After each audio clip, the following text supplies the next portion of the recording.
readers, welcome back to my channel, Lila Wanders and Reads. Lee here, and welcome to Book Talk Tuesday. Now, I think what happened was last week, this first book that I'm going to talk about was published, and that got me to thinking about how I don't like books about vampires. And I thought, let me just gather up the books about vampires, some of them, not all of them, that I have, and I realized that I might be a hypocrite because I have quite a few books about vampires. I think my aversion to vampires in literature may stem from Anne Rice, and I am not anti-sex, but sometimes stories about vampires tend to be all about sex and not about anything else. But it's been a long time since I've read Interview with a Vampire, and maybe this is just something I made up in my head. Anywho, let's talk about vampires. Last week, Lucy Undying by Kiersten White was published, and I've read Hyde and Mr.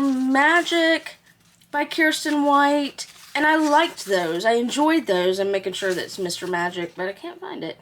So, it is Mr. Magic. Because I like her writing style, I picked up Lucy Undying, and let me tell you what it's about. I have not read it yet, but this cover, if you look at like the wolves in her hair, is just fire. I absolutely love this cover. This is a Dracula novel. Her name was written in the pages of someone else's story. Lucy Westenra was one of the Dracula's first victims, but her death was only the beginning. Lucy rose from the grave a vampire and has spent her immortal life trying to escape from Dracula's clutches and trying to discover who she really is and what she truly wants. Her undead life takes an unexpected turn in 21st century London when she meets another woman, Iris, who is yearning to break free from her past. Iris's family has built a health empire based on a sinister secret, and they'll do anything to stay in power. Lucy has long believed she would never love again, yet she finds herself compelled by the charming Iris, while Iris is equally mesmerized by the confident and glamorous Lucy. But their intense connection and blossoming love are threatened by outside forces. Iris's mother won't let go of her without a fight, and Lucy's past still has fangs. Dracula is on the prowl once more. I look forward to reading this. I'm going to put this in the read soon pile that never seems to be touched. So, I discovered this book on Sadie Hartman's Patreon. I made a comment about how this was the one book that was pubbed last week that really spoke to me. And Sadie recommended, as a companion piece, A Dowry of Blood by S.T. Gibson. Need my glasses. Saved from the brink of death by a mysterious stranger, Constanta is transformed from a medieval peasant into a bride fit for an undying king. But when Dracula draws a cunning aristocrat and starving artist into his web of passion and deceit, Constanta realizes that her beloved is capable of terrible things. Finding comfort in the arms of her rival consorts, she begins to unravel their husbands' dark secrets. With the lives of everyone she loves on the line, Constanta will have to choose between her own freedom and her love for her husband. But bonds forged by blood can only be broken by death. Ooh, this starts out promisingly. I'm trying to tell you why I did what I did. It is the only way I can think to survive, and I hope, even now, that you would be proud of my determination to persist. I could sit right here and read this right in front of you. Next up is a book that I probably heard of from Sadie Hartman as well. That is Carmilla, the cult classic that inspired Dracula by Sheridan Fanu. In an isolated castle, deep in the Austrian forest, Laura leads a solitary life with only her ailing father for company. until one moonlit night, a horse-drawn carriage crashes into view, carrying an unexpected guest, the beautiful Carmilla. So begins a feverish friendship between Laura and her mysterious, entrancing companion. But as Carmilla becomes increasingly strange and volatile, prone to eerie nocturnal wanderings, Laura finds herself tormented by nightmares and growing weaker by the day. Predating Dracula by 26 years, Carmilla is the original vampire story, steeped in sexual tension and gothic romance. This seems like a good book to read when it starts to cool off a little bit. Maybe a cloudy day. I just read a gothic-ish, The Woman in Black. If I had been thinking, I would have read this right around that same time. Love this cover, though. Isn't this beautiful? Okay, I'm going to turn the tables a little bit. Go for a little rom-com with My Roommate is a Vampire by Jenna Levine. To be clear, these two books at the top, Lucy Undying and A Dowry of Blood, were books I bought this past week. All these others, starting with Carmilla, I've collected over the last couple of years. So, My Roommate is a Vampire by Jenna Levine. I think I might try to read this around spooky season. I don't even know why I say I'm going to try to read something, because then I'll change my mood, and then who knows how long it'll take me to read it. Cassie Greenberg loves being an artist, but it's a tough way to make a living. On the brink of eviction, she's desperate when she finds a too-good-to-be-true apartment in a beautiful Chicago neighborhood. Cassie knows there has to be a catch. Only someone with a secret hide would rent out a room for that price. Of course, her new roommate, Frederick J. Fitzwilliam, is far from normal. He sleeps all day, is out at night on business, and talks like he walked out of a Regency romance novel. He also leaves Cassie heart-melting notes around the apartment, cares about her art, and asks about her day. And he doesn't look half bad shirtless on the rare occasions they're both home and awake. But when Cassie finds bags of blood in the fridge that definitely weren't there earlier, Frederick has to come clean. Cassie's sexy new roommate is a vampire, and he has a proposition for her. This seems like a fun read. I think my friend Dina read it a while back, but I just haven't gotten to it yet. Okay. I have no idea why I bought this book. The cover is lovely. Thirst by Marina Yuszczuk. I apologize. I trampled all over that name. This is a novel translated by Heather Cleary, and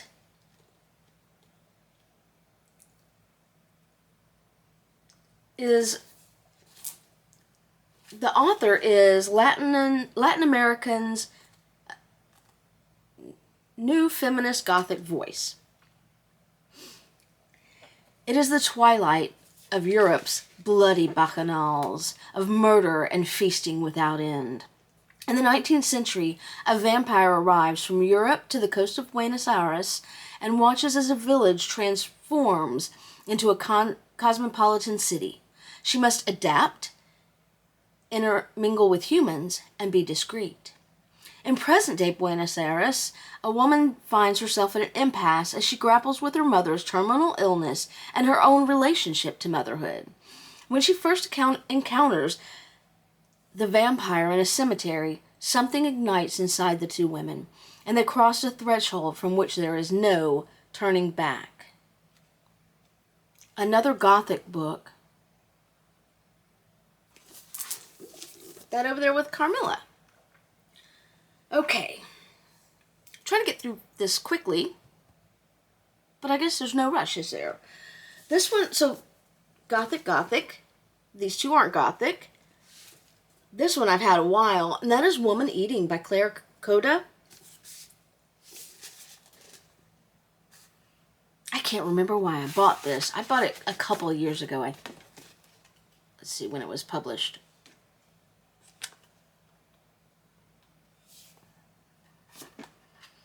Published in 2022, so that's when I would have bought it.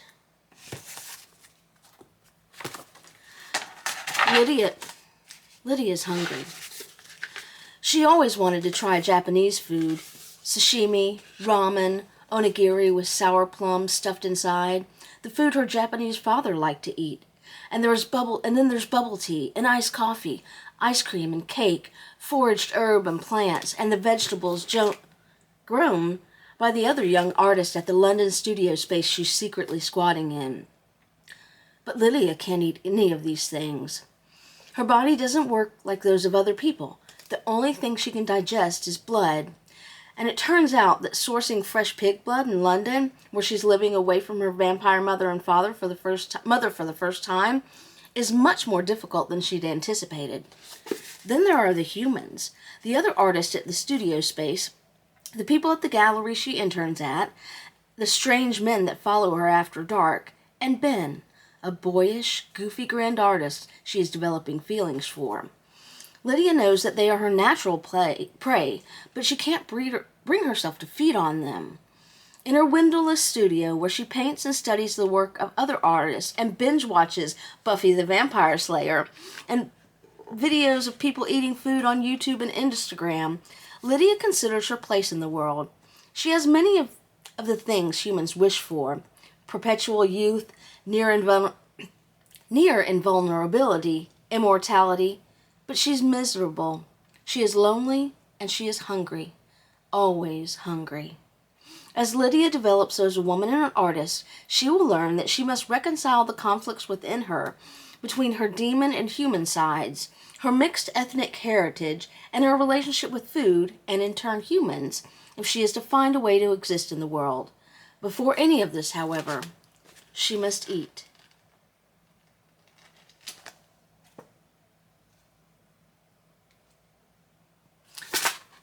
I'm not even going to say that I'm going to try to read this soon, because that's what I want to say, but we all know how that goes. A lot of these are not American. Kiersten White is American.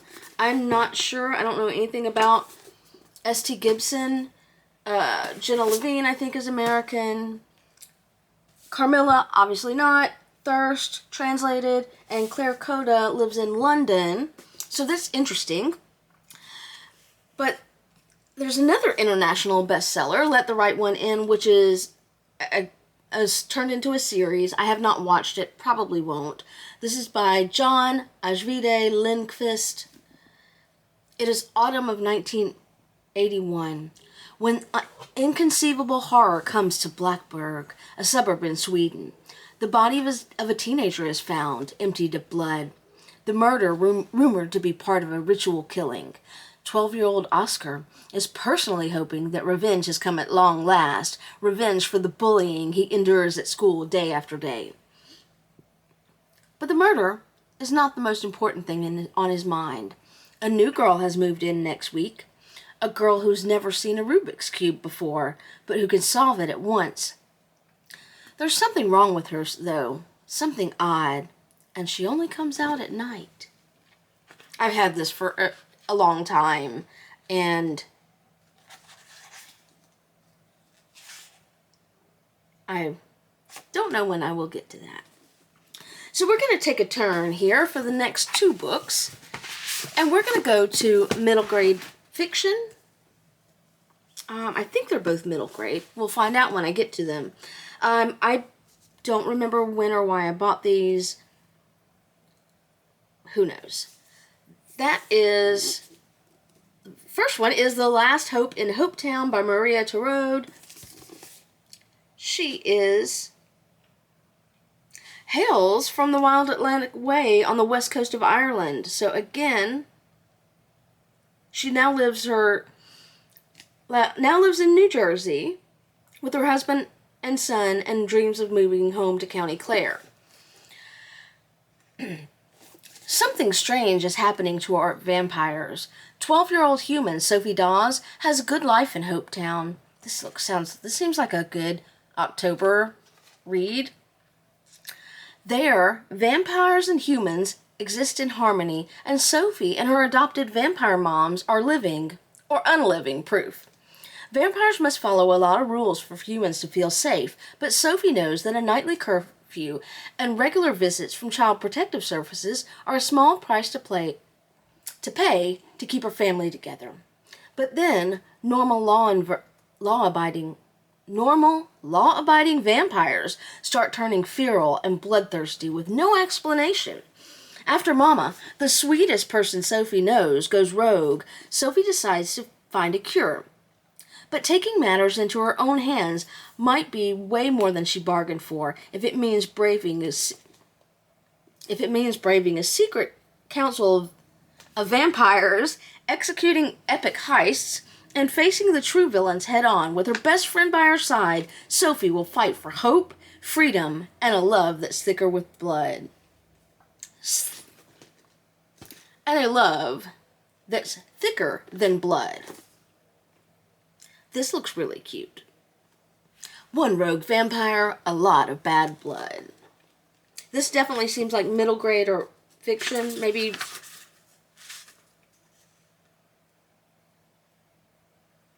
It doesn't say. Oh, ages 8 through 12, so yes. I follow one, Ali Melanenko, middle grade horror writer on Twitter, and I love the way she advocates for middle grade fiction, middle grade horror specifically. I have been reading horror since I was in middle grade and love it. Next up, I have The Coldest Touch by Isabel Sterling, author of These Witches Don't Burn. I have that. Death drew them together, life could tear them apart. Let me check this also. Not sure, it doesn't have, ages 12 and up. So, in The Coldest Touch, Elise Beaumont is cursed. With every touch, she experiences exactly how her loved ones will die. And after her brother's death, a death she predicted but was unable to prevent, Elise is desperate to get rid of her terrible gift, no matter the cost. Claire Montgomery also has a unique relationship with death, mostly because she's already dead. Technically, anyway. Claire is a vampire, and she's been assigned by the Veil to help Elise master her rare death oracle powers. This looks like another one that's going to go in the maybe read in October spooky season pile. At first, Elise is reluctant to work with a vampire, but when she predicts the teacher's imminent murder, she's determined to stop the violent death, even if it means sacrificing her own future to secure Claire's help. The trouble is, Claire and Elise aren't the only paranormals in town. A killer is stalking the streets, and Claire can't seem to shake the pull she feels toward Elise, a romance that could upend the Veil's mission. But as Elise and Claire grow closer, Elise begins to wonder, can she really trust someone tasked with securing her loyalty? Someone who could so easily kill her? Someone who might hold the key to unraveling her brother's mysterious death?